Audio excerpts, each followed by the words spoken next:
ဒါလေးကတော့ Color Viewpoint နေရာလေးဖြစ်ပါတယ် Color Viewpoint ကိုသွားတဲ့လမ်းကိုရိုက်ပြထားတာဖြစ်ပါတယ်လမ်းကကတ္တရလမ်းအချောတော့မဟုတ်ဘူးပေါ့နော်နည်းနည်းတော့ကျန်တယ်ဒါပေမဲ့တေချာမောင်းတက်တဲ့သူနဲ့ဆိုရင်တော့အဆင်ပြေပါတယ်သွားရတာဒါရောက်ပါပြီ Color Viewpoint ဝင်ချင်းမှာတော့ဝင်ကြီးကောက်ပါတယ်တယောက်ကို2000လား3000လားပဲပေးရပါတယ်ရှင်အဲ့ဒါပေးပြီးတော့အထဲကိုဆက်ဝင်သွားရင်တော့တောင်တန်းနေ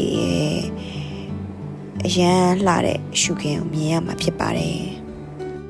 ဟနီတို့ရောက်သွားတဲ့အချိန်ကဒါနေ့လေထမင်းစားချိန်လောက်ပေါ့နော်17ခွဲ12နာရီပတ်ဝန်းကျင်လောက်မှာရောက်သွားတာဖြစ်ပါတယ်အဲဒါကြောင့်သူကနေတော့နည်းနည်းလေးပူနေတယ်ဒါပေမဲ့နေပူပေမဲ့လည်းအဆင်ပြေတယ်ပူလောင်မနေဘူးပေါ့နော်စောင်းနှင်းဖြစ်နေတာဖြစ်တဲ့အတွက်အနှွေးတွေလည်းချွတ်စရာမလိုတခုပဲတပုံရိုက်တဲ့အချိန်နည်းနည်းနေထိုးတယ်ပေါ့အဲ့ဒါလေးပဲရှိတယ်ကျန်တာတော့အကုန်အဆင်ပြေတယ်အရန်လှတယ်ဒီမျက်စိတစုံပေါ့နော်အကောင်လုံးဗနာကြီးကြီးတောင်နှန်းနေပြီးရင်လေကလည်းအရန်နဲ့ fresh ဖြစ်တယ်အရန်နဲ့စိမ့်စိမ့်ဆူဆူနေပေါ့နော်အရန်လှပါတယ်သွားပြအောင်သွားကြပါဒီ view point အမှန်တော့ကလုံးမှာက view point တွေကအများကြီးရှိသေးတယ်ဟနီတို့ကအချိန်မရတော့ Color View Point တစ်ခုပဲရောက်ခဲ့တာဖြစ်ပါတယ်အဆုံးထိကြည့်ပေးလို့ကျေးဇူးပါ